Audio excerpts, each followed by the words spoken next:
ഏറെ വിവാദങ്ങൾക്ക് വഴിവെച്ചിരിക്കുന്നു കാർഷിക ബാങ്കിലെ പിരിച്ചുവിടലും കോടതി ഇടപെടലും. അതേക്കുറിച്ചുള്ള പത്രസമ്മേളനത്തിൽ നിലവിലെ ഭരണസമിതി തന്നെയാണ് തുടർന്നും ഭരിക്കേണ്ടതെന്ന് ഇടക്കാല ഉത്തരവ് കോടതി പുറപ്പെടുവിക്കുകയുണ്ടായി. അതേ തുടർന്ന് വീണ്ടും അധികാരത്തിലേറിയ ഭരണസമിതി അംഗങ്ങൾ വിളിച്ചു ചേർത്ത വാർത്താ സമ്മേളനത്തിൽ രൂക്ഷമായ വിമർശനങ്ങളാണ് LDF സർക്കാരിനെതിരെ അഴിച്ചുവിടുന്നത്. അതിൻ്റെ ദൃശ്യങ്ങളിലേക്കും വിവരണങ്ങളിലേക്കും. അതായത് ചെയ്തതിൽ വലിയ അത്ഭുതമൊന്നും കാണാനില്ല. ഈ ഭരണസമിതി തെരഞ്ഞെടുപ്പ് ജയിച്ചു വന്നത് ഇലക്ടഡ് ഭരണസമിതിയാണ്. 15/5/2023 ഈ ഭരണസമിതി തെരഞ്ഞെടുക്കപ്പെട്ടതാണ്. പക്ഷേ ഈ ഭരണസമിതിക്ക് അധികാരം 4/9/2023 അന്നും ഈ ഭരണസമിതിക്ക് അധികാരം നൽകാതിരുന്നത്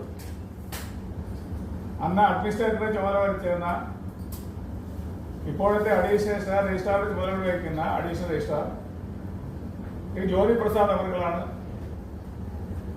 ഇത്രയും നാളുകൾ തെരഞ്ഞെടുക്കപ്പെട്ട ഭരണസമിതിയെ 19/5/2023 തെരഞ്ഞെടുക്കപ്പെട്ട ഭരണസമിതിയെ അകാരണമായി ഓരോ കാരണങ്ങൾ പറഞ്ഞുകൊണ്ട് 4/9/2023 ഹൈക്കോടതിയുടെ നിർദ്ദേശാനുസരണം അവസാനം ഹൈക്കോടതിയുടെ നിർദ്ദേശാനുസരണം കൊടുക്കാതെ വന്ന് കണ്ടംപ്റ്റ് ഹൈക്കോടതി വരുന്ന സമയത്താണ് ഈ നമുക്ക് 4/9/2023 ഈ ഭരണസമിതിയെ തെരഞ്ഞെടുക്കാൻ തീരുമാനിച്ചത്.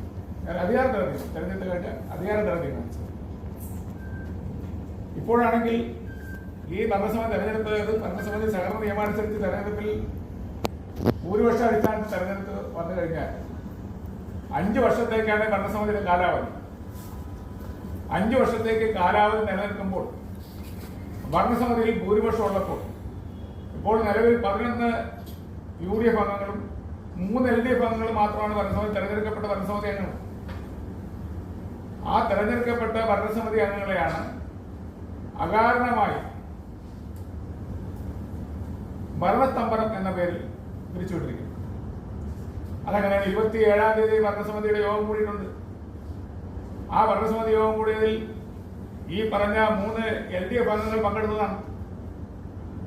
ഈ 11 തെരഞ്ഞെടുക്കപ്പെട്ട അംഗങ്ങളും 3 LDFന്റെ അംഗങ്ങളും ഉൾപ്പെടെ തെരഞ്ഞെടുക്കപ്പെട്ട 14 അംഗങ്ങൾ ഉണ്ടായിരുന്ന യോഗത്തിൽ എല്ലാ അജണ്ടകളും ഐക്യകണ്ഠേന തീരുമാനിച്ച് 28-ാം തീയതി ജനറൽ ബോഡി വയ്ക്കുമ്പോൾ കുറച്ച് ഭരണസമിതി അംഗങ്ങളിനകത്ത് ഈ കുറഞ്ഞ തെരഞ്ഞെടുപ്പ് ഈ യോഗത്തിൽ പങ്കെടുത്ത ആളുകൾ തന്നെ ഇവിടെ യോഗം അലങ്കോലപ്പെടുത്താൻ ശ്രമിക്കുക. ഇത് ആരുടെ അവകാശമാണ്? നിലവിൽ ഭരണസമിതി തെരഞ്ഞെടുപ്പിൽ registrar of cooperative society X official അംഗമാണ്. അദ്ദേഹം പങ്കെടുത്തത് ഈ യോഗം പിരിച്ചുവിടുന്നതിന് വേണ്ടിയിട്ട് മലപ്പുറം പങ്കെടുത്തത്. അതായത് ജനറൽ ബോഡി മാത്രമേ പങ്കെടുത്തുള്ളൂ. തലേദിവസം പങ്കെടുക്കണ്ടേ? നിയമപരമായി പങ്കെടുക്കാൻ അദ്ദേഹത്തിന് 27-ാം തീയതി യോഗത്തിൽ പങ്കെടുക്കാൻ ഭരണസമിതി യോഗത്തിൽ പങ്കെടുക്കണ്ടേ? അദ്ദേഹം ഇതുവരെ യോഗത്തിൽ പങ്കെടുത്തില്ല. രജിസ്ട്രാർ ഓഫ് കോഓപ്പറേറ്റീവ്സ് ഇതുവരെയുള്ള യോഗത്തിൽ ഭരണസമിതി യോഗത്തിൽ പങ്കെടുത്തിട്ടില്ല. പങ്കെടുക്കാതെ 28-ാം തീയതി 27-ാം തീയതി വരുന്ന ഭരണസമിതി യോഗത്തിൽ പോലും പങ്കെടുക്കാതെ 28-ാം തീയതി വരുന്ന ജനറൽ ബോഡി യോഗത്തിൽ പങ്കെടുത്ത ശേഷം ഭരണസ്തംഭനം എന്ന് പറഞ്ഞ് 30-ാം തീയതി പിരിച്ചുപിടിക്കുക. സഹകരണ നിയമം അനുസരിച്ചാണെങ്കിൽ ഇത് നമുക്ക് നോട്ടീസ് ഭരണസമിതി അംഗങ്ങൾക്ക് നോട്ടീസ് വരണം. വേണ്ട, ഭരണസമിതിയുടെ ഹെഡ് എന്ന നിലയിൽ പ്രസിഡന്റ് നോട്ടീസ് തരണം. നിങ്ങളുടെ പേരിൽ ഇന്ന ആരോപണങ്ങളുണ്ട്, അത് വിശദീകരണം മേടിക്കണം. വിശദീകരണം തൃപ്തികരമല്ലെന്ന് പറഞ്ഞ് പിരിച്ചുവിടാം. തൃപ്തികരമാണോ ഇല്ലെന്നുള്ള തീരുമാനിച്ചല്ലോ, കുഴപ്പമില്ല. അപ്പോൾ തൃപ്തികരമല്ലെന്ന് പറഞ്ഞ് പിരിച്ചുവിടാൻ അവർക്ക് അധികാരമുണ്ട്, ആക്ഷേപമില്ല. ഇത് ഒരുപാട് കൊള്ള നടത്തുന്ന പോലെ തലേദിവസം വന്നിട്ട് ഒരു ദിവസത്തെ ഒരെണ്ണത്തെ പ്രശ്നം കൊള്ള പറഞ്ഞിരിക്കുന്നതാണ്. ബഹുമാനപ്പെട്ട കേരള ഹൈക്കോടതി പറഞ്ഞിരിക്കുന്ന 334/636 നമ്പർ ഉത്തരവിൽ WBC 16/636 ഉത്തരവ് പറഞ്ഞിരിക്കുന്നത് ഒരു ദിവസം കൊണ്ട് എങ്ങനെയാണ് ഭരണസ്തംഭനം ഉണ്ടാകുന്നതാണ് പറയുന്നത്. അതേ ഒറ്റ ഒരു ദിവസം വന്നിട്ടുള്ളത് അതിലായിട്ടുള്ളൂ. ഒരു ജനറൽ ബോഡി യോഗത്തിൽ മാത്രമേ അതിലായിട്ടുള്ളൂ. രജിസ്ട്രാർ ഓഫ് കോഓപ്പറേറ്റീവ് സൊസൈറ്റി എല്ലാ യോഗത്തിലും ഈ 1 വർഷക്കാലം ഒരു യോഗത്തിന് പങ്കെടുക്കാതിരുന്നിട്ടാണ് വന്നതിന് ശേഷമാണ് ഈ ജനറൽ ബോഡി യോഗത്തിൽ വന്നിട്ട് പറയുന്നത് ഭരണസ്തംഭനം ഉണ്ടായെന്ന് പറഞ്ഞു. ബഹുമാനപ്പെട്ട ഹൈക്കോടതി കണ്ടുപിടിച്ചിരിക്കുന്നതാണ് പറഞ്ഞിരിക്കുന്നത്. അദ്ദേഹം പറഞ്ഞ ഹൈക്കോടതി പറഞ്ഞിരിക്കുന്നതാണ് ഒരു ദിവസം കൊണ്ട് എങ്ങനെയാണ് ഭരണസ്തംഭനം ഉണ്ടാകണമെന്നാണ് ചോദിച്ചത്. അതിനൊരു മറുപടി തരാൻ പറ്റിയിട്ടില്ല. വിശദീകരണം ആവശ്യപ്പെട്ടുണ്ട്. ഇത് സംബന്ധിച്ച് വിശദീകരണം ചോദിച്ചിട്ടുണ്ട്. ഈ നന്നായി നടക്കുന്ന കേരളത്തിൽ ഏറ്റവും നന്നായി ഒഴുകുന്ന ഇത് കരുവന്നൂർ പോലെ കണ്ടല പോലെ കുട്ടകന്നൂർ പോലെയുള്ള ഭരണസമിതി അല്ല. എല്ലാ സഹകരണ നിയമവും അനുസരിച്ചാണ് ഈ ഭരണസമിതി പോകുന്നത്. അവർക്ക് പരിശോധിക്കാം. ജോയിന്റ് ഡയറക്ടറാണ് ഇത് ദൈനംദിന ഓഡിറ്റ് നടക്കുന്നത്. കൺകറന്റ് ഓഡിറ്റാണ്. ജോയിന്റ് ഡയറക്ടറുടെ നേതൃത്വത്തിൽ നടത്തുന്ന കൺകറന്റ് ഓഡിറ്ററാണ്. ഈ ഒരു വർഷക്കാലം പരിശോധിച്ച് റിപ്പോർട്ട് വെച്ചിട്ടുണ്ട്. എന്തെങ്കിലും ഒരു അഴിമതിയുടെ എന്തെങ്കിലും ഒരു അപാകതകൾ അതിനകത്ത് കാണിച്ചു തരാനില്ല. ഒരു രൂപയുടെ അപാകത കാണിച്ചു തരാനകത്ത് ഈ റിപ്പോർട്ടിനകത്തില്ല. അത് സാധാരണക്കാരുടെ ഓഡിറ്റല്ല. സംഘടന ഡിപ്പാർട്ട്മെന്റിന്റെ ഏറ്റവും ഉന്നതനായ ഉദ്യോഗസ്ഥന്റെ നേതൃത്വത്തിൽ കൺകറന്റ് ഓഡിറ്റ് ദൈനംദിനം ഓഡിറ്റ് നടത്തുന്നതാണ്. ഏതെങ്കിലും കാര്യത്തിൽ അവർക്ക് ആക്ഷേപമുണ്ടെങ്കിൽ പറയാം. സംഘടന ഡിപ്പാർട്ട്മെന്റ് അവരുടെ ഈ ഇടത്തിലുള്ളതല്ലേ. ഈ പറഞ്ഞ രജിസ്ട്രാറിന്റെ നേതൃത്വത്തിലുള്ള ഭരണസമിതി ഡിപ്പാർട്ട്മെന്റ് അല്ലേ. 35 കോടി രൂപ ലാഭം നമ്മൾ കണ്ടുപിടിച്ചതല്ലോ. സഹകരണ ഓഡിറ്റർ കണക്കാണ് 35 കോടി രൂപയുടെ ലാഭം എന്ന് പറയുന്നത്. അഡ്മിനിസ്ട്രേറ്റർ ഭരണം കണ്ട കഴിഞ്ഞ ഒരു വർഷക്കാലത്തെ ഇതിന് മുമ്പ് ഒരു വർഷക്കാലം ഈ പറയുന്ന അഡീഷണൽ രജിസ്ട്രാറായി ഇപ്പോൾ ഇരിക്കുന്ന ജ്യോതിപ്രസാദ് നേതൃത്വത്തിലുള്ള കമ്മിറ്റി അല്ലേ. ആ കാലത്തേക്കാൾ 6 ലക്ഷം രൂപയാണ് അഡ്മിനിസ്ട്രേറ്റീവ് എക്സ്പെൻസ് കുറവ് ഈ ഭരണസമിതി കാലത്ത്. ഈ ഒരു വർഷക്കാലം മുൻകാലത്തേക്കാൾ അഡ്മിനിസ്ട്രേറ്റീവ് എക്സ്പെൻസ് കുറവാണ് ഒരു 6 ലക്ഷം രൂപ. അപ്പൊ ഏത് കാര്യത്തിലാണ് നമ്മൾ ഈ ഭരണസമിതി കുറ്റകരമായ കാര്യങ്ങൾ ചെയ്തത്? ഏത് കാര്യത്തിലാണ്? രാഷ്ട്രീയ പറഞ്ഞു വായ്പയുടെ കാര്യത്തിൽ കഴിഞ്ഞ പ്രാവശ്യത്തേക്കാൾ വായ്പകൾ കൊടുക്കാൻ പറ്റില്ല. കാർഷിക വായ്പ കാർഷിക റിസർവ് ബാങ്കാണ് കാർഷിക വായ്പ കൊടുക്കാൻ തീരുമാനിച്ചു. നമ്മുടെ ഈ വർഷം കുറെ കൂടി കൂടുതൽ നമുക്കറിയാം. കോവിഡിന്റെ കാലഘട്ടത്തിൽ പ്രളയത്തിന്റെ കാലഘട്ടത്തിൽ നമുക്ക് മുന്നോട്ട് പോകാൻ കൂടുതൽ കഴിഞ്ഞില്ല. അതുകൊണ്ട് ഈ വർഷം കുറെ കൂടി മുന്നോട്ട് പോകണം എന്ന ആഗ്രഹമുള്ളത് കൊണ്ടാണ് നബാർഡുമായിട്ട് സംസാരിച്ച് കൂടുതൽ കാർഷിക വായ്പ കൊടുക്കാൻ നമ്മൾ തീരുമാനിച്ചു. അങ്ങനെയാണ് ഈ ബഡ്ജറ്റിൽ 3500 കോടി രൂപ കാർഷിക വായ്പ കൊടുക്കാൻ നമ്മൾ തീരുമാനിച്ചു. അത് മാത്രമല്ല, നബാർഡ് ചെയർമാനുമായിട്ട് സംസാരിച്ച് അദ്ദേഹത്തിന്റെ കേരളത്തിലുള്ള കർഷകരുടെ പ്രശ്നങ്ങളെല്ലാം പറഞ്ഞ് മനസ്സിലാക്കിക്കൊണ്ട് നമ്മൾ അദ്ദേഹത്തോട് പറഞ്ഞു, ഇപ്പോൾ കൊടുക്കുന്ന വായ്പയുടെ പലിശ കൂടുതലാണ്, കുറെ കൂടി കുറഞ്ഞ പലിശയ്ക്ക് വായ്പ തന്നെ എന്ന് പറഞ്ഞതിന്റെ അടിസ്ഥാനത്തിൽ നമുക്ക് പല ലോണുകളായിട്ട് നമുക്ക് കുറഞ്ഞ പലിശയ്ക്ക് 10% കുറഞ്ഞ വായ്പ തരാമെന്ന് അദ്ദേഹം നമ്മളോട് വാക്ക് പറഞ്ഞിരിക്കും. ഇത് നമ്മൾ പത്രത്തിൽ കൊടുക്കുമെന്ന് പറഞ്ഞു. ആദ്യം കൊടുക്കുമെന്ന് പൈസ തരാമെന്ന് പറഞ്ഞു. ഏറ്റവും കുറഞ്ഞ 5.5% 100 കോടി രൂപ തരാമെന്ന് പറഞ്ഞു. കഴിഞ്ഞ മാസം നമുക്ക് സെപ്റ്റംബർ മാസം അതിന്റെ 50 കോടി നമ്മൾ റിലീസ് ചെയ്ത് കഴിഞ്ഞു. എങ്ങനെ ഭരണസമ്മാനം ഉണ്ടാകുന്നത്? 225 കോടി ഇപ്പൊ തന്നെ ഈ മാസം നമ്മൾ റിലീസ് ചെയ്ത് കഴിഞ്ഞു. അപ്പൊ എല്ലാം ചെയ്തുകൊണ്ടിരിക്കുമ്പോഴത്തേക്കും ഭരണസ്തംഭനം എന്നാ പറയുന്നത്. ഏത് ഭരണസ്തംഭനം? ഇനി ബഡ്ജറ്റിന്റെ കാര്യത്തിലാണ് പറയുന്നത്. നമുക്ക് ബഡ്ജറ്റ് ഉള്ളത് മാർച്ച് 31 ബഡ്ജറ്റ് ഈ ഭരണസമിതിക്ക് നേരെ കൊണ്ട് ഭരിക്കാൻ. ഏപ്രിൽ മുതലുള്ള ബഡ്ജറ്റാണ് പാസ്സാക്കേണ്ടത്. ബഡ്ജറ്റ് പാസ്സായെന്ന് പറയാൻ ഈ അവസരമില്ല, ഇനിയും അവസരമില്ല. മാർച്ച് 31 ബഡ്ജറ്റ് നമുക്ക് ഓൾറെഡി പാസ്സായിട്ടുള്ളതാണ്. പുതിയ നമ്മൾ പൊതുയോഗത്തിൽ അവതരിപ്പിക്കാൻ വേണ്ട ബഡ്ജറ്റ് എന്ന് പറയുന്നത് അടുത്ത മാസം 2025-26 25 ഏപ്രിൽ മാസം മുതൽ 26 മാർച്ച് വരെയാണ് നമുക്ക് കിട്ടുന്ന ബഡ്ജറ്റാണ് നമ്മൾ അവതരിപ്പിക്കാൻ പോകുന്നത്. അപ്പൊ എവിടെയാണ് ഭരണസമരം ഉണ്ടാകുന്നത്? അപ്പൊ അതെല്ലാം പൊളിറ്റിക്കലായിട്ട് ഒരു രാഷ്ട്രീയ അജണ്ട, സംഘം പിടിക്കണം എന്നുള്ള അജണ്ട. നന്നായി പോകുന്ന സംഘങ്ങൾ കേരളത്തിൽ ഇപ്പോൾ യാതൊരു ആശയമില്ലാതെ പോകുന്ന സംഘങ്ങളിൽ ഏറ്റവും മികച്ച സംഘം എന്ന് പറയുന്നത്, കർഷകരെ സഹായിക്കാൻ വേണ്ടിയിട്ടുള്ള സംഘം എന്ന് പറയുന്നത് കാർഷിക വികസന ബാങ്കാണ്. അപ്പൊ നന്നായി പോകുന്ന സംഘങ്ങൾ പിടിക്കാനായിട്ട്, അവരെ ജൽപ്പടിക്ക് നിൽക്കാൻ വേണ്ടിയിട്ട് ഇതൊരു ഇടതുപക്ഷ മുന്നണിയുടെ അല്ലെ സഹകരണ പിടിച്ച സഹകരണ വകുപ്പിന്റെ സംഘം പിടിക്കലിന്റെ ഭാഗമായിട്ടാണെന്നാണ് ഞാൻ മനസ്സിലാക്കുന്നത്. അല്ലെങ്കിൽ ഇതൊന്നും ഇങ്ങനെ ചെയ്യേണ്ട ഒരു കാര്യമില്ല. ഏതെങ്കിലും കാര്യത്തിൽ സഹകരണ നിയമം അനുസരിച്ചിട്ട് അവർക്ക് അന്വേഷണം നടത്തണം. ഈ സംഘത്തെ ആശയമുണ്ടെങ്കിൽ സിസ്റ്റമായി എൻക്വയറി നടത്തണം, നടപടിയെടുക്കണം.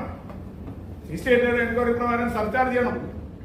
ഒരു രൂപയുടെ ഇതിനകത്ത് ഒരു രൂപയുടെ വ്യത്യാസം ഉണ്ടെങ്കിൽ, അനധികൃതമായി ചിലവാക്കിയിട്ടുണ്ടെങ്കിൽ, അല്ല അനധികൃതമായി എടുത്തുകൊണ്ട് പോയിട്ടുണ്ടെങ്കിൽ അത് നിയമപരമായ നടപടിയുണ്ട്.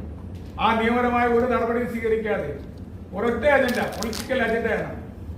ആ പൊതുയോഗത്തിൽ തന്നെ അവർ തന്നെ പഴയ സഹാക്കൾ പറഞ്ഞത് തന്നെയാണ്, ഇതൊരു പൊളിറ്റിക്കൽ അജണ്ടയാണ്, നിങ്ങളുടെ യാതൊരു വിരോധവും ഇല്ല എന്നാണ് പറയുന്നത്. ഈ ഭരണസമിതിയുടെ വിരോധം സംഘത്തിനാളുകളെ കുറിച്ച് പൊതുയോഗത്തിൽ വരുന്ന ആളുകൾക്ക് ആശയമുണ്ടെങ്കിൽ അവർക്ക് പറയാം, ഇദ്ദേഹത്തെ ഭേദഗതി പറയാം. സഹകരണ നിയമത്തിൽ പറയുന്നത് ബഡ്ജറ്റ് പാസ്സാക്കണം, അത് സ്റ്റാറ്റ്യൂട്ടറിയാണ്, അത് പാസ്സാക്കിയേ പറ്റത്തുള്ളൂ. മറ്റ് സംഘങ്ങൾക്കെല്ലാം പണം കൊടുക്കണമെങ്കിൽ നിയമാനുസരിച്ച് പാസ്സാക്കണം. പാസ്സാക്കുമ്പോൾ അതിനകത്ത് ബഡ്ജറ്റ് കൊണ്ടുവന്നിരിക്കുന്നവർക്ക് നേരത്തെ അമെന്റ്മെന്റ് വരുത്താം, ഭേദഗതി കൊണ്ടുവരാം. ആ ഭേദഗതി കൊണ്ടുവരുന്നതിന് പറയുന്നതിന് പകരം ഞങ്ങൾ ബഡ്ജറ്റ് പാസ്സാക്കില്ല എന്ന് പറയുന്നത്. ബഡ്ജറ്റ് പാസ്സാക്കിലേക്ക് നമ്മൾ മാറ്റിവെക്കാൻ എത്ര പ്രാവശ്യം വീണ്ടും ചർച്ച ചെയ്ത് ബഡ്ജറ്റ് സമയമില്ലേ? മാർച്ച് വരെ സമയമുണ്ട്, ഏപ്രിൽ മുതലേ ബഡ്ജറ്റ് പുതിയ കൊണ്ടുവരണം. അതിനിടയ്ക്ക് ധാരാളം സമയമുണ്ടല്ലോ. അപ്പൊ അതിനകത്ത് ഒരു തത്വദേശയില്ലാതെ ക്രമവിരുദ്ധമായി സാധാരണഗതിയിൽ സഹകരണ വകുപ്പ് ഏതെങ്കിലും സംഘത്തിന് പേരിൽ പരാതി വന്നപ്പോൾ അവർക്ക് കൊടുക്കുന്ന ക്രമവിരുദ്ധമായ നടപടി എന്നാണ്. ഇത് ക്രമവിരുദ്ധമായ നടപടി അവർ തന്നെ സ്വീകരിക്കുന്നു. മേലിൽ തന്നെ വിളവെന്നൊക്കെ പറയുന്ന നമ്മൾ പണ്ട് കേട്ടിട്ടുണ്ട്. ഇത് ക്രമവിരുദ്ധമായ നടപടി സഹകരണ ഡിപ്പാർട്ട്മെന്റ് സ്വീകരിക്കുന്ന അതിന് ഉന്നതനായ ഉദ്യോഗസ്ഥൻ അദ്ദേഹം ഇവിടെ വന്നിട്ട് നേരത്തെ ഒരു പരാതി ഉണ്ടെങ്കിൽ അദ്ദേഹത്തിന്റെ ഓഫീസിൽ പോലെ എഴുതി കൊടുക്കേണ്ടത്. ഇത് അദ്ദേഹം നേരത്തെ ഇവിടെ വന്നിട്ട് മേടിക്കണം, പരാതി എഴുതി മേടിക്കുന്നു. എവിടെയെങ്കിലും കേട്ടിട്ടുണ്ട്? നമ്മൾ മലയുടെ അടുത്തേക്ക് പോകുന്നുണ്ട്, മല ഇങ്ങോട്ട് വന്ന് നമ്മൾ ഇതുവരെ കണ്ടിട്ടില്ല നമ്മുടെ ചരിത്രത്തിൽ. ഇത് അദ്ദേഹം തന്നെ വന്നിട്ട് രജിസ്ട്രാർ തന്നെ വന്നിട്ട് അദ്ദേഹം പരാതി എഴുതി മേടിക്കുന്നു. വന്നിട്ട് യോഗം പിരിച്ചു വിട്ട് കഴിഞ്ഞാൽ പിന്നെ അദ്ദേഹത്തിന് പോകണം. നടപടിക്രമമല്ലേ? യോഗം കണ്ടക്ട് ചെയ്യാൻ പറ്റത്തില്ല, അലങ്കോലപ്പെടുത്തുന്നു. നമ്മൾ പറയുന്നു അത് അടുത്ത പ്രാവശ്യത്തേക്ക് നമുക്ക് വീണ്ടും കൂടാം, നമുക്കൊരു ചർച്ച ചെയ്താൽ പ്രശ്നങ്ങൾ പരിഹരിക്കാം, നോക്കാം എന്ന് പറഞ്ഞ് നമ്മുടെ യോഗം അവസാനിപ്പിക്കുന്നു. യോഗം കൊണ്ടുപോകാൻ സാധനത്തിൽ യോഗം അവസാനിപ്പിക്കുന്നു. പക്ഷെ അദ്ദേഹം അവിടെ നിന്നിട്ട് പരാതി എഴുതി മേടിക്കുന്നു. ഒരു രജിസ്ട്രാർക്ക് അദ്ദേഹത്തിന്റെ ആ ഒരു സ്ഥാനത്തോടുള്ള ആ ഒരു ബഹുമാനം ജനങ്ങൾക്ക് നഷ്ടപ്പെടുന്ന രീതിയിൽ, സഹകാരികൾക്ക് നഷ്ടപ്പെടുന്ന രീതിയിൽ അദ്ദേഹം പരാതി അവിടെ നിന്ന് എഴുതി മേടിക്കുക. 2 പരാതിയാണ് എഴുതി മേടിക്കുക, ഒരു പരാതിയല്ല. ഒന്ന് സംഘം പിരിച്ചുവിടാനുള്ള പരാതി, 2 അവിശ്വാസം കൊണ്ടുവരാനുള്ള പരാതി, 2 പരാതി തന്നേക്കാൻ പറയുന്നത് എഴുതി മേടിക്കുക. അദ്ദേഹം അവിടെ ഇരുന്നുണ്ട്. ഇത് കേട്ടിട്ടുണ്ടോ എവിടെയെങ്കിലും? സാധാരണ രജിസ്റ്റർക്ക് പരാതി ഉണ്ടെങ്കിൽ നമ്മൾ അവിടെ പോയി എഴുതി കൊടുക്കണം, അദ്ദേഹത്തിന്റെ ഓഫീസിൽ പോയി എഴുതി കൊടുക്കണം. അദ്ദേഹത്തിന്റെ ഓഫീസിൽ പോയാലും പരാതി കൊടുക്കുന്നത്. ഇത് ഇദ്ദേഹം തന്നെ ഇവിടെ വന്നിരുന്നിട്ട് ആളുകൾ പരാതി എഴുതി മേടിക്കുക. 2 മണിക്കൂർ അദ്ദേഹം ഇരിക്കുകയാണ്. എവിടെയെങ്കിലും കേട്ടിട്ടുണ്ടോ ഇങ്ങനെ ഒരു? നമ്മുടെ കേരളത്തിന്റെ ചരിത്രത്തിൽ സഹകരണ വകുപ്പിനെ ഒരു അപമാനമല്ലേ?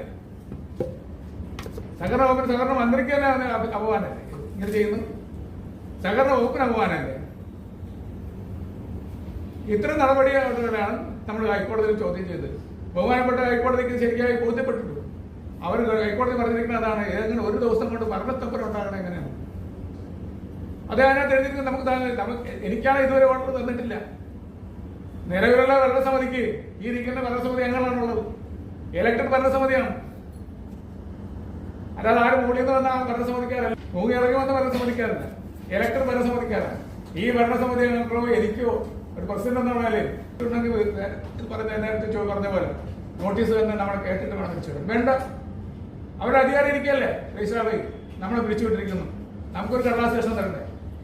നിങ്ങളെ പിരിച്ചുവിട്ടിരിക്കുന്നത് പുതിയ ആളുകൾ ചുമതല എടുക്കുന്നു എന്ന് പറഞ്ഞൊരു പേപ്പർ തരുന്നു. ഞാൻ രജിസ്ട്രാർക്ക് കൊടുത്തു, മെയിൽ കൊടുത്തു, എനിക്ക് എന്റെ കോപ്പി തരണം, നിങ്ങൾ അനധികൃതമായി ഞങ്ങളെ പിരിച്ചുവിട്ടിരിക്കുന്നു, കോപ്പി തരണമെന്ന് ആവശ്യപ്പെട്ടു, തന്നിട്ടില്ല.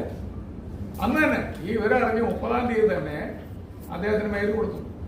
അന്ന് തന്നെ ഞാൻ റിട്ടേൺ ആയിട്ട് കൊടുത്തു. ഔദ്യോഗികമായിട്ടൊരു പ്രസിഡന്റ് എന്നുള്ള നിലയിൽ ഞാൻ അന്ന് തന്നെ രജിസ്ട്രാർക്ക് കത്ത് കൊടുത്തു. അവിടെ നിന്ന് എഴുതി മേടിച്ച് റിട്ടേൺ ആയിട്ട് എഴുതി വാങ്ങിച്ചത്, കോപ്പി റിസീവ്ഡ് എന്ന് പറഞ്ഞു.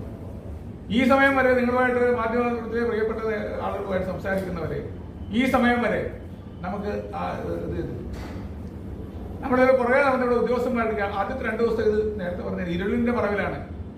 ഞാൻ എന്നെ കാണാൻ വന്ന മാധ്യമ സുഹൃത്തുക്കളോട് പറഞ്ഞു, നിങ്ങൾ ചോദിക്കണം, ഞങ്ങൾക്കോ തരുന്നില്ല, മാധ്യമ സുഹൃത്തുക്കൾ നിങ്ങൾ ചോദിക്കണം, ഈ ഓഫീസിൽ ഈ പിരിച്ചുവിടൽ സംബന്ധിച്ച് ഏതെങ്കിലും രേഖ തന്നിട്ടുണ്ടോ എന്ന് ചോദിക്കണം. 30-ാം തീയതി ഏതെങ്കിലും രേഖ മാധ്യമ പ്രവർത്തകർ ചോദിക്കണം. ഞാൻ പറഞ്ഞു ഒരു രേഖയും കൊടുത്തിട്ടില്ല. ഒരു രേഖയും കൊടുക്കാതെ വന്നിട്ട് MD ഒരു ഇത് കാണിച്ച് ഒപ്പിടിച്ച് MD കബളിപ്പിച്ച് ഈ കത്തുമായിട്ട് തിരിച്ചു പോവുകയാണ് ചെയ്തത്. എവിടെയെങ്കിലും കേട്ടുണ്ടോ? ഇത് ഒരു ജനാധിപത്യ രീതിയിൽ തകർന്നു വന്നതാണ്, അല്ലാതെ ആരുടെ ഔദാര്യം കൊണ്ട് വന്നതല്ല. ജനാധിപത്യ രീതിയിൽ തെരഞ്ഞെടുപ്പിൽ വേണ്ടി വന്ന ഭരണസമിതിയാണ്. അപ്പൊ നമുക്ക് വേണ്ട വേറെ ഒന്നും തരണ്ട. ഇവർ പിരിച്ചുവിടാൻ നേരത്ത് നമ്മളോട് പറയണം, നിങ്ങൾ വേണ്ട വിശദീകരണം ഒന്നും കേൾക്കണ്ട, നിങ്ങളെ പിരിച്ചുവിട്ടിരിക്കുന്നത് ഞങ്ങൾ പുതിയ കമ്മിറ്റി വെച്ചിരിക്കുന്നു എന്ന് പറയാനുള്ള ഒരു മാന്യത കാണിക്കണ്ടേ സഹകരണ ഡിപ്പാർട്ട്മെന്റ്? സഹകരണത്തെ കുറിച്ച് ഒട്ടേറെ ആക്ഷേപങ്ങൾ നിലനിൽക്കുന്ന സമയത്താണ് ഭരണ പ്രതിപക്ഷ സംഘങ്ങൾ യോജിച്ച് പ്രവർത്തിക്കണം. സഹകരണ ഡിപ്പാർട്ട്മെന്റ് മുഴുവൻ തകർന്ന് തരിപ്പണമായി കൊണ്ടിരിക്കുന്ന കാലഘട്ടത്തിലൂടെയാണ് പോകുന്നത്. ആരെയും കൊള്ളയടിച്ച സംഘങ്ങൾ എടുത്ത് നോക്കണം. ആരുടെ സംഘങ്ങളാണ്? LDF ഭരിക്കുന്ന സംഘങ്ങളല്ലേ ഏറ്റവും കൂടുതൽ ഇത് കൊള്ളയടിക്കപ്പെട്ടിരിക്കുന്നത്, പൈസ കൊണ്ടുപോയിരിക്കുന്നത്. മാധ്യമ സുഹൃത്തുക്കൾ ഞാൻ പറയുന്നില്ല, LDF സംഘങ്ങളാണ് കേരളത്തിൽ ഏറ്റവും കൂടുതൽ കൊള്ളയടിക്കുന്നത്. അവർ സഹായിക്കുന്ന ഈ സഹകരണ ഡിപ്പാർട്ട്മെന്റാണ്. സഹകരണ ഡിപ്പാർട്ട്മെന്റിന്റെ ആ അനുമതിയിൽ മൗനാനുവാദം ഇല്ലാതെ ഒരു സംഘത്തിനും കൊള്ളയടിക്കാൻ പറ്റില്ല. ഒരു സംഘത്തിന് കൊള്ളയടിക്കും. ഇവരുടെ മൗനാനുവാദമുണ്ട്. ആ അനുവാദത്തോടു കൂടിയാണ് ഈ സംഘങ്ങളെല്ലാം കൊള്ളയടിച്ചിരിക്കുന്നത്. ആ കൊള്ളയടിക്കുന്ന സംഘങ്ങൾക്ക് നല്ല നിലയിൽ പോകുന്ന, കേരളത്തിൽ ഏറ്റവും നല്ല നിലയിൽ പോകുന്ന ഒരു സംഘം അത് UDFന്റെ കയ്യിൽ നിൽക്കുന്നു എന്നുള്ള ആ ഒരൊറ്റ കാരണം കൊണ്ട് അത് പിരിച്ചുവിടാൻ നടപടി സ്വീകരിച്ചിരിക്കുന്നത്. ബഹുമാനപ്പെട്ട ഹൈക്കോടതി അത് വളരെ നല്ല മറുപടിയാണ് അവർ കൊടുത്തിരിക്കുന്നത്. അത് തികച്ചും തെറ്റായ നടപടിയാണ്. അത് പ്രഥമ ദൃഷ്ടിയാണ് പറഞ്ഞിരിക്കുന്നത്. അങ്ങനെയാണ് പ്രഥമ ദൃഷ്ടിയ ഇത് ചെയ്ത നടപടി ശരിയല്ല എന്നാണ് ഹൈക്കോടതി കണ്ടുപിടിച്ചിരിക്കുന്നത്. അതുകൊണ്ടാണ് ഞാൻ പറഞ്ഞത്, നേരത്തെ തന്നെ മാധ്യമ സുഹൃത്തുക്കളോട് ഞാൻ പറഞ്ഞത്, ഞങ്ങൾ നിയമപരമായി നേരിടും. രാഷ്ട്രീയപരമായിട്ട് രണ്ടാമതാണ്, അതിന് നിയമപരമായി നേരിടും. രണ്ടാമത് രാഷ്ട്രീയപരമായി നേരിടാനായിട്ട് പാർട്ടി തീരുമാനിച്ചിട്ടുണ്ട്. ഇതുപോലത്തെ ഈ അവിശുദ്ധമായ ഇടപാടിനെ കുറിച്ച് രാഷ്ട്രീയപരമായി നേടുമെന്ന് KPC പ്രസിഡന്റ്, പ്രതിപക്ഷ നേതാവ് എല്ലാം അക്കാര്യത്തിൽ വളരെ ശക്തമായി അവർ പ്രതികരിച്ചിട്ടുണ്ട്. രാഷ്ട്രീയമായി തന്നെ ഇതിനെ നേരിടാനും കൂടി തീരുമാനിച്ചിരിക്കുകയാണ്. അപ്പോൾ നിയമപരമായിട്ടാണ്. അതുകൊണ്ടാണ് ബഹുമാനപ്പെട്ട കോടതി ശരിയായ ബോധ്യപ്പെട്ടതിന്റെ അടിസ്ഥാനത്തിലാണ് ഈ ഉത്തരവ് നമുക്ക് കിട്ടിയിരിക്കുന്നത്. ഈ ഉത്തരവിന്റെ അടിസ്ഥാനത്തിൽ ഈ ഭരണസമിതി ഇന്ന് അധികാരം ഏറ്റെടുത്തു. അടുത്ത ദിവസം തന്നെ ഇതിന്റെ നടപടിയായിട്ട് മുന്നോട്ട് പോകുന്നു. ഇന്ന് അധികാരം ഏറ്റെടുത്ത് MDയും ചെയർമാനും എല്ലാം അവരുടെ സാന്നിധ്യത്തിലാണ് അധികാരം ഏറ്റെടുത്തിരിക്കുന്നത്. കോടതി പറഞ്ഞിരിക്കുന്നത് ഇത് റീസ്റ്റോർ ചെയ്തതാണ്. ഇലക്ടഡ് ഭരണസമിതി തുടരാനാണ് അനുവാദം തന്നിരിക്കുന്നത്. ഇനി 4 വർഷക്കാലം, ഇത് 1 വർഷം മാത്രമേ, 1 മാസം മാത്രമേ ഇതിന് കാലാവധി ഇപ്പോൾ ആയിട്ടുള്ളൂ. ഇനിയും ബാക്കി 4 വർഷത്തോളം ശേഷിക്കുകയാണ്. ആ ശേഷിക്കുന്ന കാലാവധിയിൽ ഈ ഭരണസമിതി തന്നെ മുന്നോട്ട് കൊണ്ടുപോകാനുള്ള നിയമപരമായ നടപടിയായിട്ട് ഈ ഭരണസമിതി മുന്നോട്ട് പോകും. ഒരു ചോദ്യം, ഇപ്പൊ അങ്ങ് ഈ പറഞ്ഞ എനിക്ക് മനസ്സിലായി. പക്ഷെ ഈ മൗനാനുവാദം എന്നങ്ങ് പറയുന്നത് ഒരു സഹകരണ വകുപ്പിന്റെ ഒരു ഉന്നത ഉദ്യോഗസ്ഥന് മാത്രമായി ഇതൊക്കെ ചെയ്യാൻ കഴിയും എന്ന് എനിക്ക് തോന്നുന്നുണ്ടോ? ഈ മൗനാനുവാദം കൊടുത്തത് ഗവൺമെന്റ് ആണോ അതോ പാർട്ടിയാണോ? എന്താ അങ്ങനെ കുറച്ചുകൂടെ ക്ലാരിറ്റി. അതെ, മൗനാനുവാദം എന്ന് പറഞ്ഞാൽ ഗവൺമെന്റ് ഇതിനകത്തൊരു മൗനാനുവാദം അവർക്ക് കൊടുത്തിട്ടുണ്ട്. ഈ സഹകരണ വകുപ്പ് ഉദ്യോഗസ്ഥന്മാർക്ക് ഈ പറഞ്ഞ കരുവന്നൂരിൽ കൊള്ളയടിക്കാൻ, ഇത്രയും കോടിക്കണക്കിന് രൂപ കൊള്ളയടിക്കാൻ ഒരു ദിവസം കൊണ്ട് അവിടുത്തെ നിൽക്കുന്ന ഒരു ഭരണസമിതിക്കും കൊള്ളയടിക്കാൻ പറ്റത്തില്ല. അവിടെ ഓഡിറ്റുള്ളതാണ്. ആ ഓഡിറ്റർമാരെ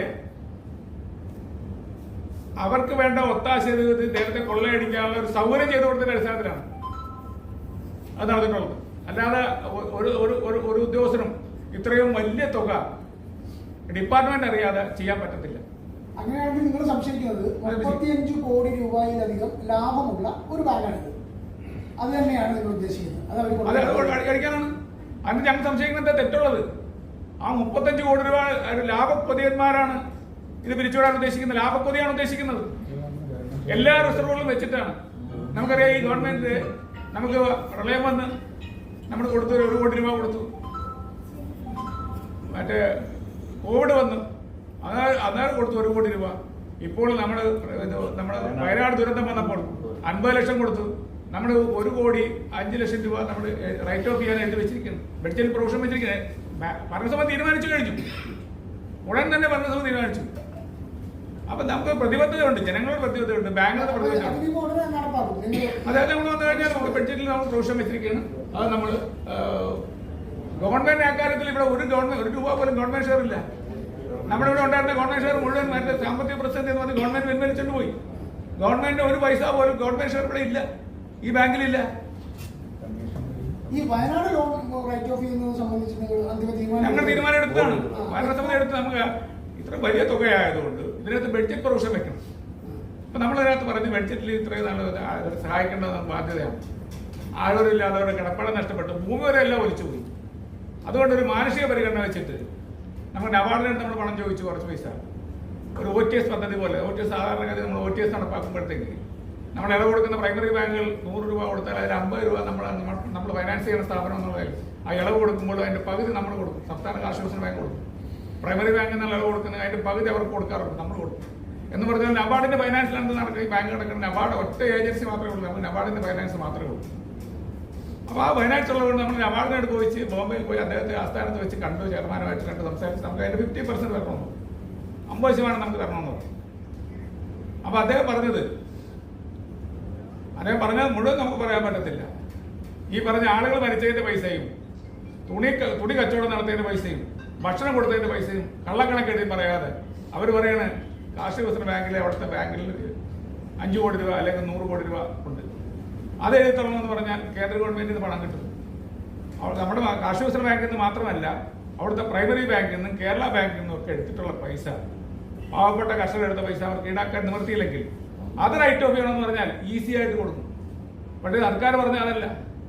അവർ പറഞ്ഞാൽ ശവങ്ങളുടെ കണക്ക്, തുണിയുടെ കണക്ക്, ഭക്ഷണത്തിന്റെ കണക്ക്, ഇതൊന്നും നമുക്ക് നേരത്തെ പറഞ്ഞ് ക്ലെയിം ചെയ്തേക്കുന്നതല്ല. ഈ പൈസ തരേണ്ട ബാധ്യത കേന്ദ്ര ഗവൺമെന്റ്, സംസ്ഥാന ഗവൺമെന്റാണ് റൈറ്റ് ഓഫ് ചെയ്യാനുള്ള പൈസ. ആ പൈസ റൈറ്റ് ഓഫ് ചെയ്യാൻ തരേണ്ട പൈസ അവരാണ് തരേണ്ടത്. അപ്പോൾ അതുകൊണ്ട് നിങ്ങൾ സംസ്ഥാന ഗവൺമെന്റിന് കേന്ദ്ര ഗവൺമെന്റിന് ആവശ്യപ്പെടണം. എളുപ്പം കിട്ടാനുള്ള അവർ എസ്റ്റിമേറ്റ് കൊടുക്കുമ്പോൾ എസ്റ്റിമേറ്റ് റേറ്റിൽ ഈ പണമായിരുന്നു അവർ ചോദിക്കേണ്ടിയിരുന്നത്. മുഴുവൻ പണവും കിട്ടുമായിരുന്നു എന്നാണ് പറഞ്ഞത്, അദ്ദേഹം പറഞ്ഞു. അതുകൊണ്ട് നബാർഡിന് ഈ പൈസ തരാൻ യാതൊരു മാർഗവും ഇല്ലെന്നാണ് അദ്ദേഹം നമ്മളെ അറിയിച്ചത്. ഈ പൈസ തരുന്നത്. അപ്പൊ എസ്റ്റിമേറ്റഡ് എന്ന് പറയുന്നത് ഒരു കള്ളക്കണക്കുണ്ടാക്കി കൊടുക്കലല്ല. എസ്റ്റിമേറ്റഡ് എന്ന് പറഞ്ഞാൽ ഇതുപോലത്തെ കൃത്യമായ കണക്ക്, ബാങ്കുകൾ കൊടുക്കുന്ന കൃത്യമായ കണക്കാണ് കൊടുക്കേണ്ടിയിരുന്നാണ് പറഞ്ഞത്. അത് കൊടുത്തിട്ടില്ല, ഗവൺമെന്റ് കൊടുത്തിട്ടില്ല, സഹകരണ വകുപ്പ് കൊടുത്തിട്ടില്ല. സഹകരണ വകുപ്പ് പറയണ്ടേ എല്ലാം ഓരോ സ്ഥലത്തും ബാങ്കിൽ വഴി മേടിക്കണ്ടേ? സഹകരണ വകുപ്പ് നന്നായിട്ട് കിടക്കുന്ന ഇതുപോലത്തെ നന്നായിട്ട് കിടക്കുന്ന ബാങ്കുകൾ പിരിച്ചുവിടാൻ പോകുന്ന സമയത്ത് നന്നായിട്ട് കിടക്കുന്ന ബാങ്കിൽ നിന്ന് എത്ര രൂപ പോയിട്ടുണ്ട് അത് മേടിക്കാൻ കേന്ദ്ര ഗവൺമെന്റിൽ നിന്ന് മേടിക്കാനുള്ള താല്പര്യം സഹകരണ വകുപ്പ് കാണിക്കണ്ടേ? അത്രയും കാര്യമല്ലല്ലോ സഹകരണ വകുപ്പ് തന്നെ. എന്തെങ്കിലും ഒരു രാഷ്ട്രീയ ഇതിന്റെ പേരിൽ ഈ 225 കോടി രൂപ ഇപ്പം നബാർഡിൽ നിന്ന് കിട്ടിയതാണ്. അത് ഈ 5.5% ആണോ അതിന്റെ പലിശ? അല്ല, അതിലൊക്കെ അപ്പൊ നമുക്ക് 100 കോടിയാണ് പറഞ്ഞിരുന്നത്. ഇതിൽ 50 കോടി രൂപ നമുക്ക് ഇപ്പോൾ ഓൾറെഡി റിലീസ് ചെയ്ത് കഴിഞ്ഞു. 50 കോടി ഈ മാസം തരും, 100 കോടി ഉടനെ റിലീസ് ചെയ്യാന്നാണ് പറഞ്ഞത്. 225 കോടി രൂപ നമുക്ക് അല്ലാതെ കൂടുതൽ പലിശക്കുള്ള വായ്പയാണ്, കൂടുതൽ പലിശ കിട്ടുന്നത്. ഇതിൽ 50 കോടി രൂപ നമുക്ക് ഇപ്പൊ തന്നെ റിലീസ് ചെയ്തു. 225 50 കോടി ഉണ്ട്. ഈ മാസം 50 കോടി 100 കോടി രൂപ ഇമ്മീഡിയറ്റ് ആയിട്ട് തരാമെന്നാണ് പറഞ്ഞത്. അപ്പൊ നമ്മൾ രണ്ട് മാസമായിട്ട് തരാമെന്ന് പറഞ്ഞിരിക്കുന്നത്. അത് 50 റിലീസ് ചെയ്ത് കഴിഞ്ഞു. ഇപ്പൊ തന്നെ 5.5 കിട്ടുന്നത് റിലീസ് കഴിഞ്ഞു. അപ്പൊ എവിടെ ഭരണസംഭരണം? എവിടെ ഇത്ര പൈസ റിലീസ് ചെയ്ത് കഴിഞ്ഞ് ബാങ്കുകൾക്ക് കൊടുക്കാൻ വേണ്ടി പോകുന്നു? എവിടെ റിലീസ്? എവിടെയാണ് ഭരണസംഭരണം? കേരളത്തിലെ ഒരു ബാങ്ക്, ഒരു പ്രൈമറി ബാങ്ക് ഭരണസംഭരണം ഇല്ല. പണം കിട്ടാതെ ഒരു ബാങ്കും വിഷമിക്കുന്നില്ല. ഇതെല്ലാം നബാർഡിൽ നിന്ന് പൈസ മേടിച്ച് അതാത് പ്രോപ്പർ ടൈമിൽ ഒരു ബാങ്കിനും പണം കിട്ടാതെ ഒരു പ്രതിസന്ധി ഉണ്ടായിട്ടില്ല, ഉണ്ടായിട്ടില്ല. അപ്പൊ അതുപോലെ ഭരണം നടത്തിക്കൊണ്ടിരിക്കുന്നത് അതുപോലെയാണ്. ഒരു ബാങ്കിന് സാമ്പത്തികത്തിന്റെ പേരിൽ പ്രതിസന്ധി ഉണ്ടാകാതെ നോക്കുക എന്നുള്ളത് സംസ്ഥാന കാർഷിക വികസനത്തിന്റെ ചുമതലയാണ്. അതാണ് നബാർഡുമായിട്ട് അതാത് സമയത്ത് പ്രോപ്പർ ടൈമിൽ ആവശ്യമായ ഇടപാടുകൾ നടത്തി പോയി കണ്ട് പണം മേടിച്ച് സാധാരണ കർഷകർക്ക് കൊടുക്കുക എന്നുള്ളതാണ് നമ്മുടെ ചുമതല. അത് പൂർണ്ണമായും നമ്മൾ നിറവേറ്റിട്ടുണ്ട്. ഭരണസംഭരണം എന്ന് പറയുന്നത് എങ്ങനെ പറ്റുന്നതൊക്കെ സർക്കാരാണെങ്കിൽ സർക്കാർ ഇതിനകത്ത് ആപ്പണ ചെയ്യുന്ന സർക്കാരിന് ഗ്യാരണ്ടി നിൽക്കുന്നുണ്ട്. ഈ പൈസയ്ക്ക് 225 കോടി രൂപയാണെങ്കിൽ 0.75% സർക്കാരിന് ഗ്യാരണ്ടി കമ്മീഷൻ കൊടുക്കണം. ഒരു വർഷം 50 കോടി 49 കോടി 50 കോടി രൂപയാണ് നമ്മൾ കൊടുക്കുന്നത്, ഗ്യാരണ്ടി കമ്മീഷൻ കൊടുക്കുന്നത്. അത് ഒരു പൈസ പോലും അതാത് സമയത്ത് ആ ടൈം ആകുമ്പോൾ പൈസ കൊടുക്കും. ഒരു ദിവസം എന്ന് വെച്ചാൽ ഈ പലിശ അല്ലെ പിഴപ്പലിശ ഈടാക്കരുതെന്ന് പറയുന്ന സർക്കാർ തന്നെ ഈ ബാങ്കിനോട് ഈടാക്കിയിരിക്കുകയാണ്. ഒരു ദിവസം താമസിച്ചാൽ പിഴപ്പലിശ ഈടാക്കുന്നുണ്ട്. മാത്രമല്ല നമുക്ക് 50 കോടി രൂപയോളം കടാശ്വാസ കമ്മീഷൻ, കാർഷിക കടാശ്വാസ കമ്മീഷന്റെ പണം ഇങ്ങോട്ട് കിട്ടാനുള്ളത്. എന്നാൽ ഇത് അഡ്ജസ്റ്റ് ചെയ്ത് തന്നു കഴിഞ്ഞാൽ ബാക്കി പ്രൈമറി ബാങ്കിനല്ലേ ഇത് കൊടുത്തിട്ട് ഒന്ന് നേരെയൊക്കെ സ്റ്റെബിലൈസ് ചെയ്യാം എന്നുള്ള ഉദ്ദേശിക്കുമ്പോൾ അതും തരുന്നില്ല. കടാശ്വാസ ഗവൺമെന്റ് വെച്ചിരിക്കുന്ന കടാശ്വാസ കമ്മീഷൻ നമുക്ക് തരാനുള്ള പൈസ സർക്കാരാണ് തരേണ്ടത്. സർക്കാർ തന്നിട്ടില്ല. എന്നാൽ സർക്കാരിന് കിട്ടാനുള്ള പൈസ ഒരു ദിവസം താമസിക്കാതെ സർക്കാർ മേടിച്ചിട്ട് പോവുകയും ചെയ്തു. അപ്പൊ ഈ നമുക്ക് കിട്ടാനുള്ള പൈസ സഹകരണ വകുപ്പ് സർക്കാരിനോട് പറഞ്ഞ് മേടിച്ചിരണ്ടേ? അനക്കല്ലേ സഹകരണ വകുപ്പിന്റെ ചുമതല. ഇത് അതൊന്നുമില്ല. അത് നന്നായി പോകുന്ന ബാങ്കുകളെ പിരിച്ചുവിട്ടിട്ട് കൊള്ളക്കാർക്ക് വേണ്ടി കൊടുക്കാനുള്ള ഒരു ശ്രമം, അതാണ് ഇതിനകത്ത് നടന്നിരിക്കുന്നത്. വേറെ ഒന്നല്ല. ഈ ഹൈക്കോടതി അതെ, അല്ല അത് പറഞ്ഞിരിക്കുന്നത് അങ്ങനെയല്ല. അവർക്ക് പറയാനുള്ളത് കേൾക്കുന്നതിന് വേണ്ടിയിട്ടാണ്. പ്രഥമനിഷ്ഠ ഈ ഉത്തരവിൽ പറയുന്ന പ്രഥമനിഷ്ഠ ഇവർ പറയുന്ന കാര്യങ്ങൾ ഈ ഭരണസ്തംഭനം എന്ന് പറയുന്നത് ഭരണസ്തംഭനം ഒറ്റ പോയിന്റേ ഉള്ളൂ. നമുക്ക് തന്നിരിക്കണ നമുക്ക് തന്നതല്ല, നമ്മുടെ ഇവിടെ ലഭ്യമായി കിട്ടിയ അറിവനുസരിച്ചിട്ട് അവർക്ക് ഭരണസ്തംഭനം എന്നാണ് പറയും. ഭരണസ്തംഭനം എങ്ങനെയാണെന്നാണ് പ്രഥമനിഷ്ഠ അവർ ചോദിച്ചിരിക്കുന്നത്. ഹൈക്കോടതി ചോദിച്ചിരിക്കുന്നത് പ്രഥമനിഷ്ഠ എന്താണ് എന്നാണ് ചോദിച്ചത്. ഇതെങ്ങനെ ഒരു ദിവസം കൊണ്ട് ഭരണസ്തംഭനം എങ്ങനെ ഉണ്ടായിരിക്കുന്നത് എന്നാണ് ചോദിച്ചത്. അപ്പോൾ പ്രഥമനിഷ്ഠ ഉണ്ടായിരുന്നതാണെന്ന് പറഞ്ഞുകൊണ്ടാണ് ഹൈക്കോടതി ഒരു മാസം ചെയ്യുന്നത്. അത് കയറിയാൻ വെച്ചിരിക്കല്ലേ, 9 തീയതി വെച്ചിട്ടുണ്ട്. അവർക്ക് പറയാനുള്ള പറയട്ടെ. അല്ലല്ല, താങ്കൾ പറഞ്ഞിട്ടുണ്ട് റീസ്റ്റോർ ചെയ്യാന്നാണ് പറഞ്ഞിരിക്കുന്നത്. ഈ ഭരണസമിതിയെ റീസ്റ്റോർ തെരഞ്ഞെടുക്കപ്പെട്ട ഭരണസമിതി റീസ്റ്റോർ ചെയ്യാൻ അധികാരം കൊടുത്തെന്നാണ് പറഞ്ഞിരിക്കുന്നത്. അല്ല, സാധാരണഗതിയിൽ ഇന്ററിം ഓർഡറുകളാണ് തരുന്നത്. കേൾക്കുന്ന അന്ന് തന്നെ ഓർഡർ കൊടുക്കുന്നതല്ല, ഇന്ററിം ഓർഡറാണ്. വിശദമായി 2 വിഭാഗത്തിന്റെയും വാദം കേട്ടതിന് ശേഷം ഇതിനകത്ത് ഉത്തരവുണ്ടാവും പിന്നീട്. പക്ഷെ കേൾക്കുന്ന ഞങ്ങൾ കൊടുത്തതിന്റെ പിറ്റേന്ന് കോടതി കേട്ട് അന്ന് തന്നെ ഇതിന്റെ ഒരു അടിയന്തര സ്വഭാവം വെച്ച് അന്ന് തന്നെ ഏറ്റവും ഇമ്മീഡിയറ്റ് ആയിട്ട് ചാർജ് തിരിച്ചു കൊടുക്കാൻ തന്നെയാണ് നിർദ്ദേശം.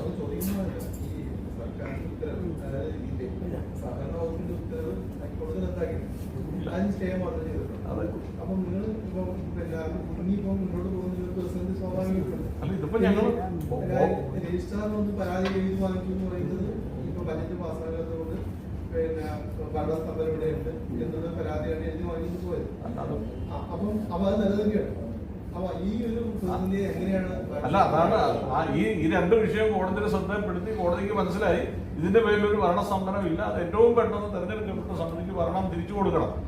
എന്നിട്ട് പിന്നീട് സർക്കാരിന്റെയും രജിസ്ട്രാറുടെയും ഒക്കെ വിശദമായ, കാരണം അവർ രേഖാമൂലം കാര്യങ്ങൾ എഴുതി കൊടുക്കണമല്ലോ, ഓറൽ സബ്മിഷന്റെ അടിസ്ഥാനത്തിലല്ല ഇന്നലെ ഇതെല്ലാം നടന്നിട്ടുള്ളത്. അത് അതിൻ്റെതായ രീതിയിലൊക്കെ നടക്കും. ഇനിയുള്ള മറ്റ് ദിവസങ്ങളിൽ ഈ 1 മാസത്തേക്കുള്ളത് അത് സ്ഥിരമാക്കണോ നീട്ടണോ എന്നുള്ളത് ഹൈക്കോടതി തീരുമാനിക്കും.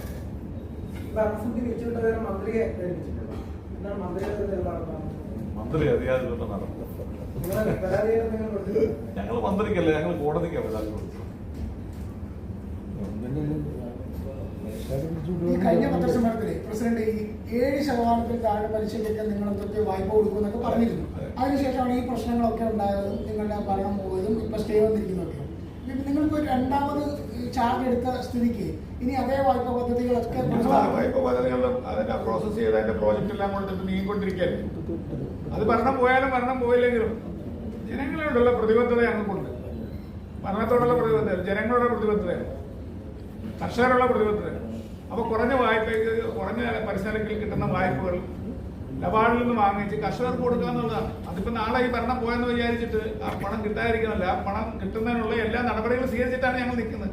നാളെ പൈസ കിട്ടും, ഒരു പ്രശ്നമില്ല, അതിന് യാതൊരു തടസ്സവും അല്ല. അതിനെ ഞങ്ങൾ നേരത്തെ ബ്ലോക്ക് ചെയ്യാൻ പോകുന്നില്ല. അത് നബാർഡിൽ നമ്മൾ സമ്മർദ്ദം ചെലുത്തി വാങ്ങിച്ചിട്ടുള്ള പൈസയാണ്. അത് ആ സ്കീമിൽ നമുക്ക് പണം തരാമെന്ന് പറഞ്ഞിട്ടുള്ള അതിന്റെ പ്രോസസ് നടന്നുകൊണ്ടിരിക്കുന്നത്. അത്രേ ഉള്ളൂ. അത് കിട്ടും. ആ പൈസയ്ക്കൊന്നും അത് യാതൊരു തടസ്സമില്ല. അത് ഭരണം പോയാലും ഇല്ലെങ്കിലും കർഷകരെ രക്ഷിക്കുക എന്നുള്ള ഒരു നമ്മുടെ അജണ്ടയാണ്. അതുകൊണ്ടാണ് ഒരു കർഷകരുടെ യാതൊരു താല്പര്യം ഉണ്ടായിരുന്നെങ്കിൽ വയനാട് ദുരന്തത്തിലുള്ള ഈ നമ്മൾ കൊടുക്കുക എന്ന് പറഞ്ഞ വായ്പകൾ അതെങ്കിലും പാസ്സാക്കാനുള്ള ഒരു മാന്യതയും മര്യാദയും ഇടതുപക്ഷം കാണിക്കുന്നത്. അജണ്ടയിലുള്ളത് ഒരു സപ്ലിമെന്ററി ബഡ്ജറ്റ് കൂടെ അതിലുണ്ട്. അതായത് കഴിഞ്ഞ വർഷത്തെ ബഡ്ജറ്റിൽ ഈ വയനാട് ദുരന്തം ഇല്ലല്ലോ, അത് പെട്ടെന്നുണ്ടായ ഒരു കണ്ടിജൻസിയാണ്. അപ്പൊ അത്രയും പണം കൂടുതൽ ചെലവഴിക്കണമെങ്കിൽ അഡീഷണൽ ഒരു ബഡ്ജറ്റ് കൂടെ വയ്ക്കണം. അതിനകത്ത് ഇവര് ശരിക്കും കാണാതെ പോയൊരു വലിയ കാര്യം, ഞങ്ങൾ അതിൽ പറഞ്ഞിരുന്നത് ഇത്രയും വേണം 1,05,00,000 രൂപ എഴുതി തള്ളും ഇമ്മീഡിയറ്റ് ആയിട്ട്. കാരണം ഞങ്ങൾ വായ്പകൾ കൊടുക്കുന്ന ഒന്നും ഡോക്യുമെന്റ് ഇല്ലാതെ കൊടുത്തിട്ടില്ല. കാരണം വസ്തു വീടുന്നതിലല്ലാതെ കാർഷിക ബാങ്കുകൾക്ക് ലോണില്ല. അപ്പൊ അവിടെയുള്ള ഇത്രയും രൂപയുടെ ഇവരുടെ ഡോക്യുമെന്റുകൾ അവിടുത്തെ പ്രൈമറി ബാങ്കുകളിൽ ഇരിക്കുകയാണ്. ഞങ്ങൾ പറഞ്ഞത് ഇമ്മീഡിയറ്റ് ആയിട്ട് ഇവർക്ക് തിരിച്ചു കൊടുക്കും. ഇത് ഞങ്ങൾ എഴുതി തള്ളിയാൽ പെട്ടെന്ന് അവർക്ക് ഡോക്യുമെന്റ് തിരിച്ചു കിട്ടും. ഡോക്യുമെന്റ് തിരിച്ചു കിട്ടാതെ അവർക്കാർക്കും മറ്റു തരത്തിലുള്ള ഒരു ആശ്വാസത്തിനും അപേക്ഷ കൊടുക്കാൻ പറ്റത്തില്ല. കാരണം ഇവരുടെ എല്ലാം വസ്തുക്കൾ പൂർണ്ണമായി നശിച്ചവരുണ്ട്, ഭാഗികമായി നശിച്ചവരുണ്ട്. അപ്പോൾ അവരുടെ ആധാരം പ്രസന്റ് ചെയ്യണമെന്നായിരിക്കും അടുത്ത മറ്റു കാര്യങ്ങൾക്ക് വേണ്ടി വരുന്നത്. അതുകൊണ്ട് ഏറ്റവും പെട്ടെന്ന് അവരുടെ ആധാരങ്ങൾ തിരിച്ചു കൊടുക്കുക എന്നതാണ് പ്രഥമം. ഇത് ഇന്ന് താമസിച്ചാൽ അതിലൂടെ ഉള്ള താമസം എടുക്കുക എന്നതൊഴിച്ചാൽ ഈ തീരുമാനം നടപ്പാക്കുന്ന ഒരു അംശം വേണ്ട. അവർക്ക് ഈ വായ്പ തിരിച്ചടയ്ക്കേണ്ട. പക്ഷെ അതിനൊപ്പം ഞങ്ങൾ മനസ്സിൽ ഉദ്ദേശിച്ചത് അവർക്ക് ഏറ്റവും പെട്ടെന്ന് ഈ വസ്തുവിന്റെ രേഖകൾ അവരുടെ കൈവശം എത്തിക്കുക എന്നുള്ളതാണ്. അതിനെയാണ് ഇപ്പൊ താമസിപ്പിച്ചിരിക്കുന്നത്. ബഡ്ജറ്റ് ഇനി പാസ്സാക്കാനുള്ള സമയമുണ്ട്. അല്ല, ഇത് സൈമൾട്ടേനിയസ് ആയിട്ട് ചെയ്യേണ്ട കാര്യങ്ങളാണ്. ഞങ്ങൾ എടുക്കുന്ന ഈ തീരുമാനത്തിന് ഗവൺമെന്റിന് അനുമതി വേണം.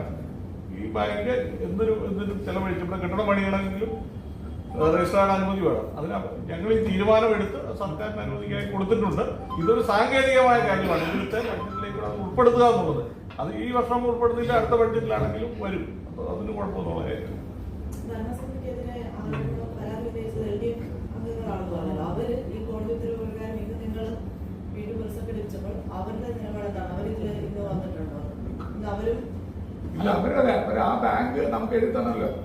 അവരല്ല ഭയങ്കര ബാങ്കാണ്. ഇല്ല, അവരെത്തിയിട്ടില്ല. അവരെന്താണ് അവരോട് അറിയിക്കാതെയാണോ നിങ്ങളപ്പോൾ ഇന്ന്? ഞങ്ങളുടെ ജോലിയല്ല. അല്ല, ഞങ്ങളിപ്പോ ചാർജ് എടുക്കാൻ കോടതി ഉത്തരവ് ഞങ്ങൾക്ക് പറഞ്ഞിട്ടുണ്ട്. അല്ല, ഞങ്ങൾ ഇത്രയും പേരാണ് അതിലെ പരാതിക്കാർ. കോടതിയിൽ പോയ ആളുകളാണ് ഈ ഇത്രയും പേര്. ഞങ്ങളെല്ലാവരും കൂടിയാണ് ഭരണസമിതിയാണ് അത് തിരിച്ചുവിട്ടത്. എന്നിട്ട് ഞങ്ങൾ ഒഴിച്ചുള്ള ആളുകൾക്കാണ് ചുമതല കൊടുത്തത്. ഈ ഭരണസമിതിയിലുള്ള 3 പേരാണ് ഇപ്പോൾ സർക്കാരിന്റെ ഉത്തരവിലൂടെ അവർക്കാണ് അധികാരം കൊടുത്തത്. അതാണ് ഇപ്പൊ ക്യാൻസൽ ചെയ്തത്. അവരിപ്പോ സാങ്കേതികമായി അടുത്ത ബോർഡ് യോഗം വരുമ്പോൾ അവർക്ക് നോട്ടീസ് കൊടുക്കും. അല്ല, ഇത് കോടതി മുഖേന അവരെ അറിയിച്ചിട്ടുണ്ടല്ലോ. അവരാണല്ലോ അവർ പരാതിക്കാരല്ല. നമ്മുടെ ഇലക്ടഡ് 11 പേരാണ് നമ്മൾ കോടതിയെ സമീപിച്ചത്. 11 പേരാണ്. ആ 11 പേര് കോടതിയെ സമീപിച്ചപ്പോൾ കോടതി നമുക്ക് ഉത്തരവാദിത്തമുണ്ട്. ഇമീഡിയറ്റ് ആയിട്ട് നമ്മൾ റീസ്റ്റോർ ചെയ്യാൻ പറഞ്ഞിട്ടുണ്ട്. അപ്പൊ ആ റീസ്റ്റോർ ചെയ്യാൻ പറഞ്ഞിരിക്കുന്ന അടിസ്ഥാനത്തിലാണ് അവർ പരാതിക്കാരല്ലല്ലോ.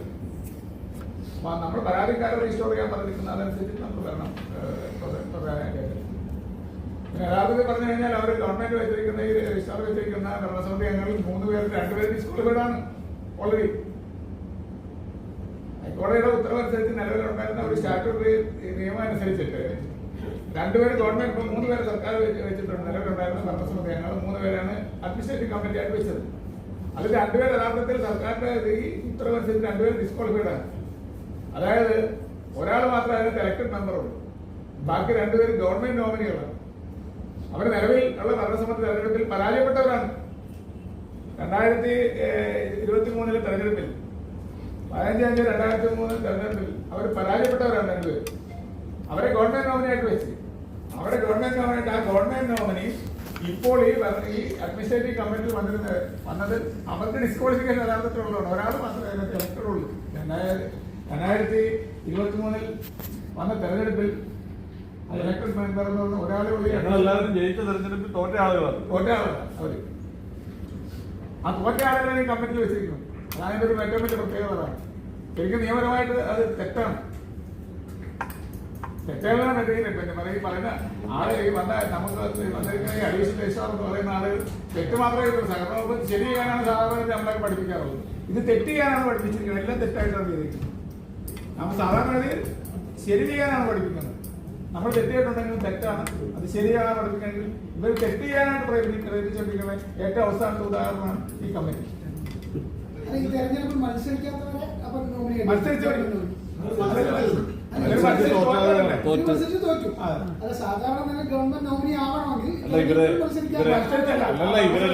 ഇവരെല്ലാം ഈ പിൻവാതിൽ നിയമനത്തിന്റെ ആളുകളാണല്ലോ. അപ്പൊ ജയിക്കില്ലാത്തവരെ എത്തിക്കാനുള്ള മാർഗമായിട്ട് ഇതിനെ ഉപയോഗിക്കുകയാണ്. അത്രേ ഉള്ളൂ. അതിനകത്തൊരു ധാർമ്മികമായ ഒരു വശം കൂടി ഇല്ല. ഇന്ന് ഭരണസമിതി ചുമതലയിട്ടപ്പോൾ ഈ സഹകരണ രജിസ്ട്രാർ ഓഫീസിലായി MD എന്ന് പറയുന്ന ആള് രജിസ്റ്ററായിട്ടിരുന്ന ആളല്ല. പിന്നെ ഇവിടുത്തെ മുൻ രജിസ്ട്രാർ ആയിരുന്ന MD IAS എന്നാണ് ഇവിടുത്തെ MD. അതേ മതിയല്ലോ ഓൾറെഡി. പിന്നെ വേറെ ആവശ്യമില്ല. അദ്ദേഹത്തിന്റെ സാന്നിധ്യത്തിലാണ് നമ്മൾ ചാർജ് എടുക്കുന്നത്. കാർഷിക ബാങ്കിലെ വിവാദങ്ങൾ കെട്ടടങ്ങുന്നില്ല. ഇനി കോടതി വിധികളും മറ്റു നടപടികളുമൊക്കെ പ്രതീക്ഷിക്കാം. എന്തായാലും ഭരണപക്ഷവും LDF സർക്കാരും ഈ നിലവിലെ കാർഷിക ഭരണപക്ഷവും തമ്മിൽ നിയമ പോരാട്ടങ്ങൾക്ക് സാധ്യത ഏറെയാണ്. വിവാദങ്ങൾ കെട്ടടങ്ങുന്നില്ല. കൂടുതൽ വാർത്തകളും വിശേഷങ്ങളുമായി വീണ്ടും കണ്ടുമുട്ടാം. അതുവരെ ഏവർക്കും നന്ദി, നമസ്കാരം.